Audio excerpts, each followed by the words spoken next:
گرانی نرخ محصولات و هشداری مقامات برای دسترخوان‌های با دبدبه خرید ساکنان را کم نکرده است.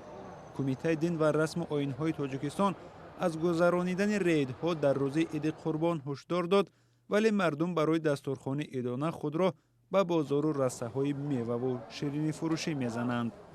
ساکنان میگویند ناوابسته از نرخ و نوا باید برای عید دسترخوان خود را آرا دهند. های مگیم اگون چکنی هم یا 300 400 مراسل کنیم مگر هیچ نکنیم. اگر همون کمتر کنه چی میشه مردم؟ همون کمترش هم خالی. کمتر است. باید کمون شگیرم از 1300 میگیرم. مشاهده می شود 3 روز پیش از عید ساکنان دانگی و شیرینی ها و گوشت بیشتر می خرند. مثل همه ساله نرخ محصولات هم در عرفه عید کمی گران شده است. با خصوص همین قیمت‌شوی نرخ محصولات در همین محصولات گوشتی دیده می شود اول. بعدا دیگه محصولات ما ببینیم که خوش میوگی ها پیستا دانگی تا 20 سومون بلند شده نرخ. تا میوگی هم حالی به نظر رسیده است که سیب، شفتالو خب اینا بلند شدن. من پمیدور و بادرنگ هم بلند شد.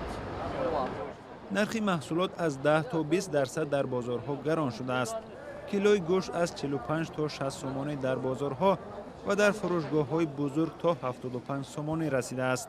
تربوز و خربوزه هم وابسته از حجمشان از 20 تا 50 سومانی است. آب قیمت میشه، حساب همون مدت تقسیم میکنن، بورا تقسیم میکنن، ما هم کمتر قیمت‌تر میشه.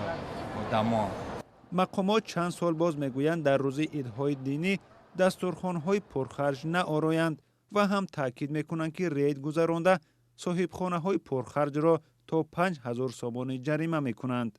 با مقصد نظارت و اجرای بند 4 ماده 7 قانون جمهوری تاجیکستان درباره تنظیم همه جشن مراسم در جمهوری تاجیکستان که عهدهداری شهروندان را به میان میارد که باید در عرفه در عید دسترخوان‌های معنوی و خاکسارانه داشته باشند، از سوی نمایندگان کمیته و از سوی کارمندان ساحه در منطقه‌های کشور برگزاری ریدها در نظر داشته شده است.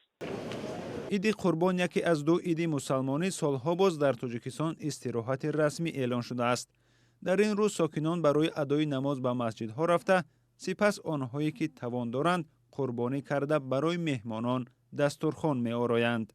شادمان یتیم، مولا رجب یوسفی، میرزا نبی خالقزاد، آزادی دوشنبه.